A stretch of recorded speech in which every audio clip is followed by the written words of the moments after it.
There will be time for you to read the instructions and questions, and you will have a chance to check your work. All the recordings will be played once only. The test is in 4 sections. At the end of the test, you will be given 10 minutes to transfer your answers to an answer sheet. Now turn to Section 1. Section 1. You will hear a telephone conversation between a travel company employee and a customer. First, you have some time to look at questions 1 to 5.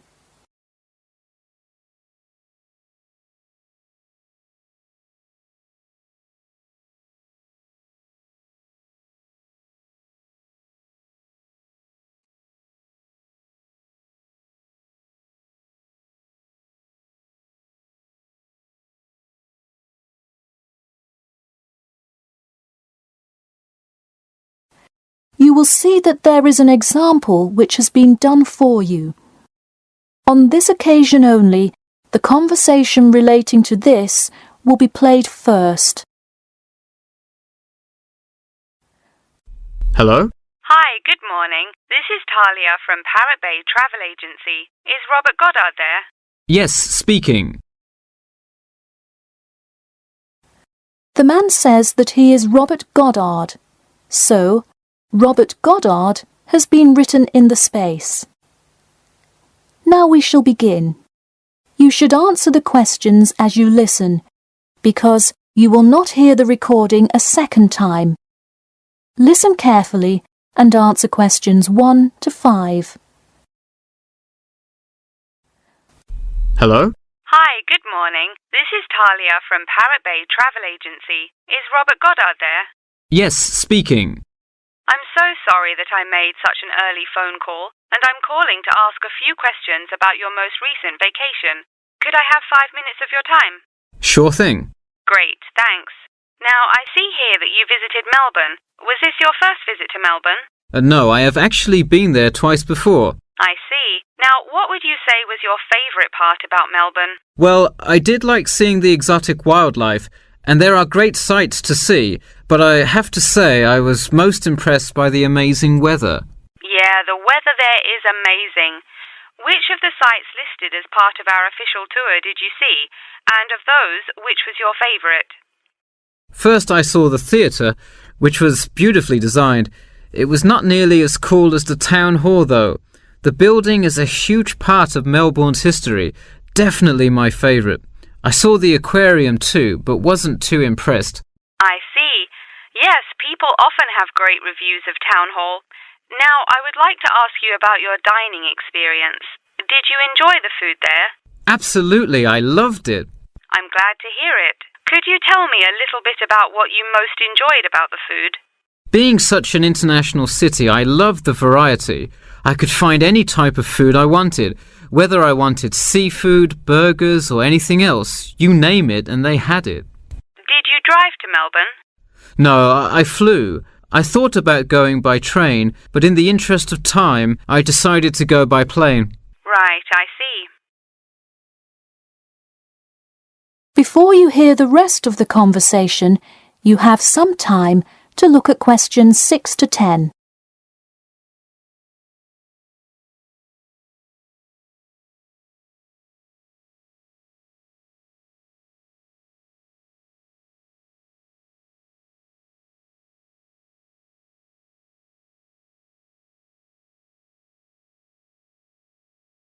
Now listen and answer questions 6 to 10. And would you mind telling me whether you are under 20, between the ages of 20 and 40, or older than 40? It would be nice if I was still under 20. My vacation probably would have been quite different. Actually, though, I just turned 41 last week. Oh, happy birthday. So, did you treat yourself and fly first class? No way. I would love to have a budget that high. I'm more in the mid-range income level. I wasn't always, though. I spent much of my life in a low-income household. I see. That answers my next question then, of income level. And what was the purpose of this visit? I had to go there on business a lot before and decided I would go there for tourism this time. I see. And what is your occupation? I am mainly a computer programmer. I also write for a travel magazine on the side, which is why I visited Melbourne before, but it's not my main source of income. I see. Wow, it sounds like you work a lot. Yes, I am very busy, which is exactly why I took a nice week-long vacation to Melbourne. I completely agree. Would you care to comment on your accommodation? My hotel was a good value. Staying in the city can get really expensive, so it was nice to find such a good price for the location and quality. I'm glad I didn't end up in some cheap motel in the middle of nowhere. I'm glad you didn't either. Well, thank you for taking part in our survey, and I'm glad you enjoyed your vacation. No problem. Take care. That is the end of section 1. You now have half a minute to check your answers.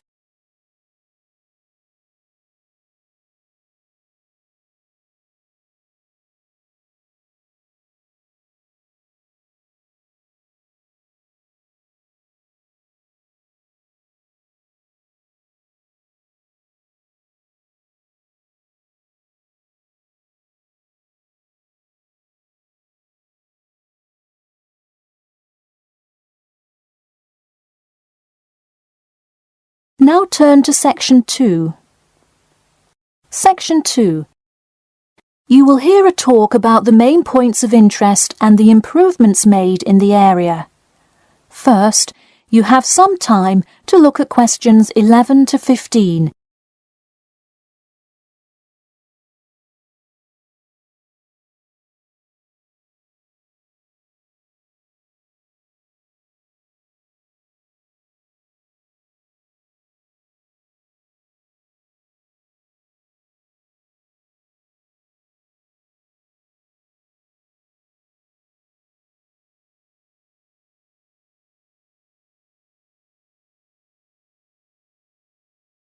Now listen carefully and answer questions 11 to 15.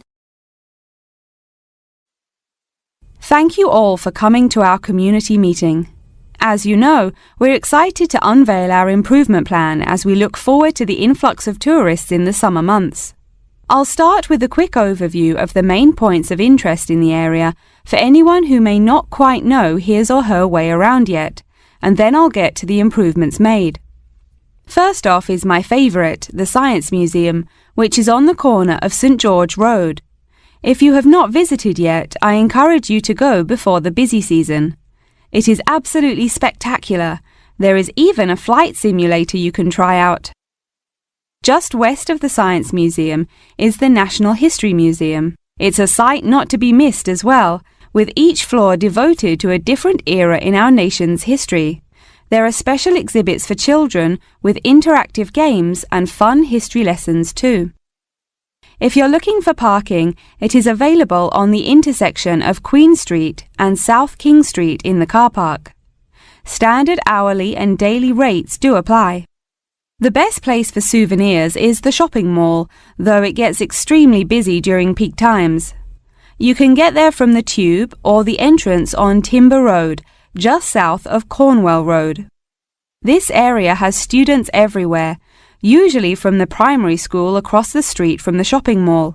Classes often take field trips and engage in guided tours through the area. So that's the overview of the main sites, and hopefully by now I've given you a general idea of the area. Before you hear the rest of the talk, you have some time to look at questions 16 to 20.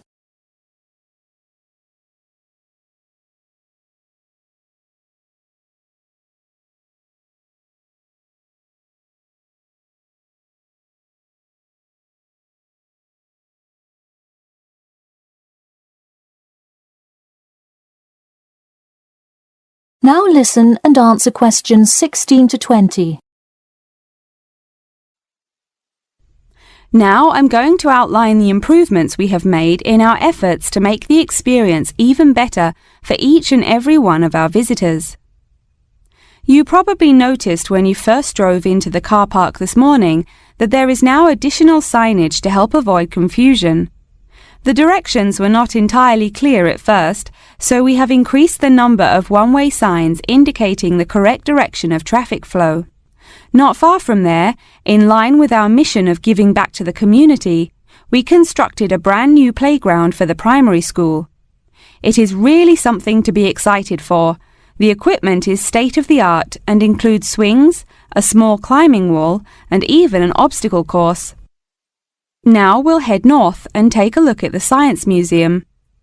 In response to our feedback from past visitors to the museum, there is now free information available outlining not only upcoming IMAX showings, but also natural wonders like meteor showers, eclipses, and other cool natural events. The Science Museum isn't the only museum improving the experience of its visitors. The National History Museum has added an entire new wing to its facility to accommodate the large crowds of people gathering to see the Civil War exhibit, Inventions Timeline exhibit, and other wonderful sections of the museum. The increase in space will definitely give a more calm, comfortable experience for visitors. And finally, remember when there was actually a line at the mall entrance from the tube station? It was terrible trying to get anywhere from the tube because foot traffic got so backed up sometimes. We have addressed that by adding another entry point into the mall from the other end of the platform to disperse the crowd. So those are the major improvements we have made. Clearly, having too many people that want to visit and enjoy what our community has to offer the public is a good problem to have, and I am confident that we have made the changes necessary to accommodate the growing interest in the area. As always, we welcome any questions, comments, or concerns about the new improvement plan. In a few minutes, I will open up the floor for questions, but you can also contact me or any other board member by email or through the city website. Thank you for coming, and I now encourage you to stay for the questions and answers panel occurring between now and 10:30. That is the end of section 2. You now have half a minute to check your answers.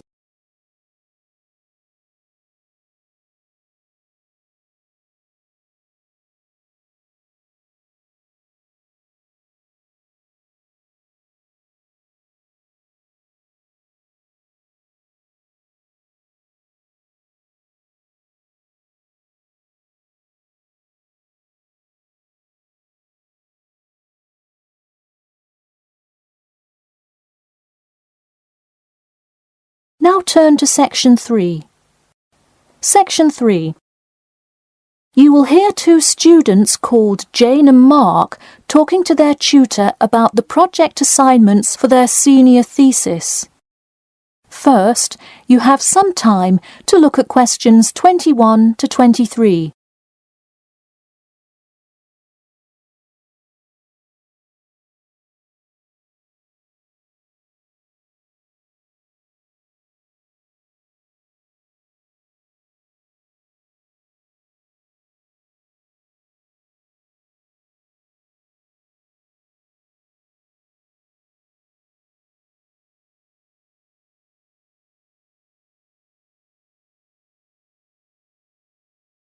Now listen carefully and answer questions 21 to 23. So, you were both given your project assignments for your senior thesis today, right? Yes, and we already have to submit our topics next week. But how could they give us a grade this soon? No, next week's due date will not be counted towards your final grade. The teachers are just going to read your topic and give you feedback. Oh, I see. So first we should come up with our topics, and then what? Well, once you know what you want to study, you need to think about how you'll study it. You need to decide on your research methods. The methods will be the main part of your paper. What about the results section? Well, I can give you feedback on that, but you will be the one carrying out an experiment, and thus will have to produce the results on your own. What I would like to do today is practice writing research papers before you even begin your report. I'll give you samples of old data from past experience, and you can practice writing results and drawing conclusions. I think that would be really helpful. Yeah, it sounds like a lot of extra work, but I'm sure it would make our actual project easier. You're exactly right. So let's get started. First, let's try this simple experiment on fruit flies. Read the information and then take 25 minutes to summarize a results and conclusion section. That's really important. Pay attention to the time limit. OK, does it still have to be 6,000 words? No, don't worry about that. What if we get off topic? I wouldn't worry too much. You'll have so much information to write about that it should be easy to stay on topic. Before you hear the rest of the talk, you have some time to look at questions 24 to 30.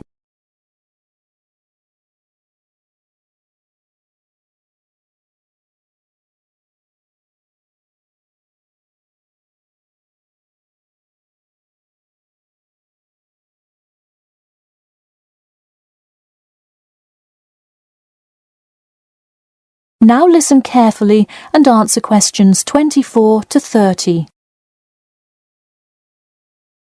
But what about other sources? Well, for this assignment, you can use the one from your textbook. In your actual paper, you should find old experiments that support your topic.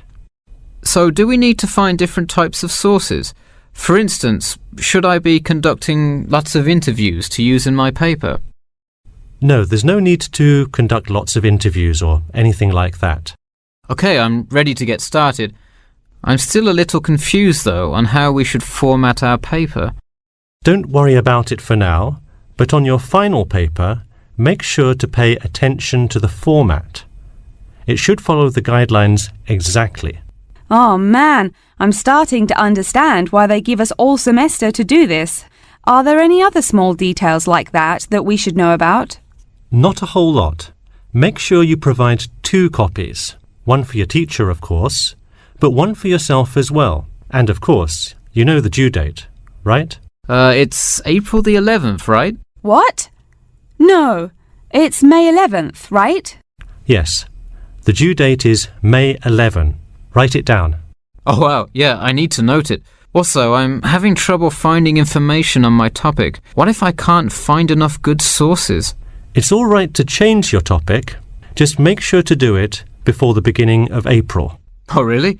Wow, I'm definitely going to change it then. Just make sure to write a note to your teacher, letting him or her know. OK, so getting back to writing this sample paper, where do we start? Should I just explain the experiment and what happened? Well, you need to start with your hypothesis, what you think will happen, and then describe your procedure. Then you can write up the results and your conclusions. Oh boy, I don't know if I can handle any more instructions. That is the end of section 3. You now have half a minute to check your answers.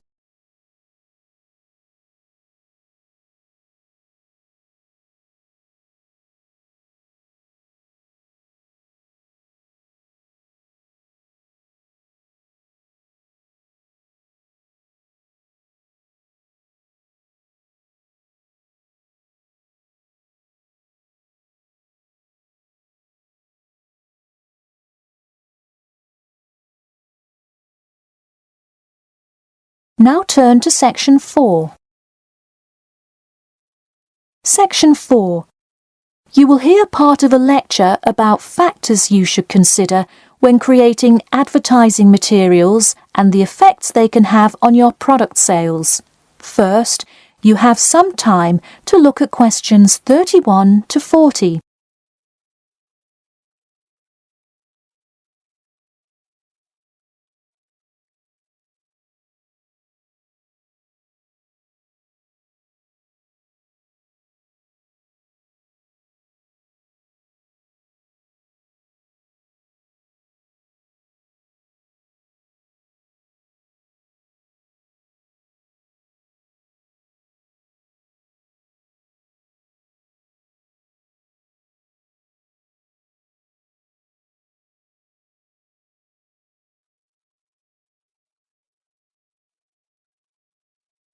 Now listen carefully and answer questions 31 to 40.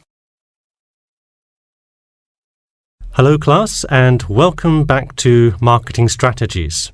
This week I will expand upon last week's lecture by talking about factors you should consider when creating advertising materials and the effects they can have on your product sales. Lesson 1. Limit your advertising to the geographic area of your target market.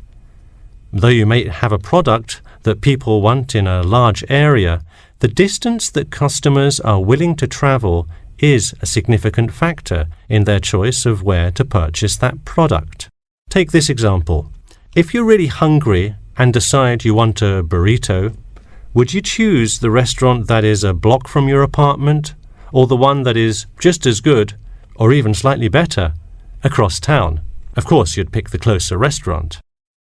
Next, there's the method of communication to your target market. How do you decide among radio ads, TV commercials, flyers, or even word of mouth? While we often think of the visual presentation of ads, there's much more to advertising than the look. Studies show that consumers are much more likely to remember advertising slogans if there's also a sound plate. Did you know that your sense of smell is closely linked with memory? Think about Mandy's candy store up the road. Every time you walk past it, you can just smell the chocolate, right? I bet you can almost smell it now. Just mentioning the name brings about the smell memory and, in turn, a chocolate craving. What better way to sell chocolate bars? Obviously, sometimes appealing to the senses isn't the most practical way to advertise.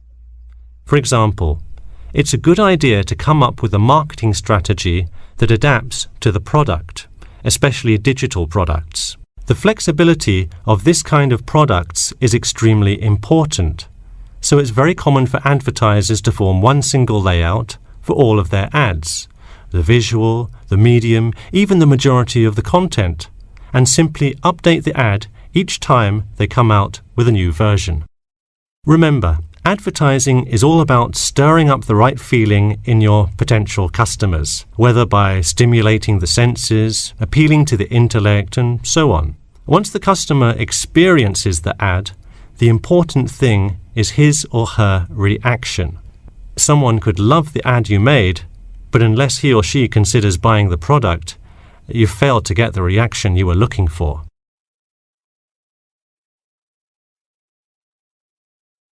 So once you have successfully reached your target customer and you have his or her business, often you'll want to expand to a larger market. More often than not, the same marketing strategies you used in your small campaign may not work for a larger audience. The larger you scale your product, the more factors you must consider. For instance, Apple operates worldwide, so they must tailor their advertising for each market they enter. Often you'll see Apple ads on international flights that appear not only in English, which is the lingua franca of most regions, but also in the native languages of the majority of passengers. I travelled to Russia last week, and it was really interesting to see the same Nike ad that I've seen 100 times, except this time it was in Russian. Okay, going back to the medium of the advertisement, even after choosing to create print ads instead of radio announcements, television commercials, etc., there is more to consider. If you print your ad in a newspaper, it will be read by a far different audience than if you print your ad in a popular magazine. Would you put an ad for the new Justin Bieber album in a newspaper? Probably not, because that product is most suitable for youths. Let's face it, do you know anyone under the age of 25 that buys a newspaper? No. Now let's try a few strategy exercises. Imagine you're a company that is aiming to improve the environment by making products that reduce human waste. How would you advertise your product? Clearly it would send the wrong message if you put up flyers or other materials that cause lots of waste paper. Consider instead putting commercials on the Health Channel or buying ad space on websites like UNESCO. Or here's another example. What is one great place to advertise suntan lotion? How about a swimming pool? It has the exact group of people that need the product. All right, one last thing. Let's say you're filming a commercial for a water filter pitcher. What would be good scenery to use for the background? Think about somewhere calm and relaxing with clean, fresh water. Can't you see how much more effective a commercial with the beautiful scenery and flowing rivers of a national park would be than, say, water dripping from a tap? So to wrap things up today, think about the geography of your target market, the type of marketing material you should use, and the most effective way to appeal to the customer in order to make a successful ad campaign. That is all I have for you today. Make sure to read through Chapter 8 for Monday if you have not done so already. Okay, now I'd be happy to answer any questions you may have. That is the end of section 4. You now have half a minute to check your answers.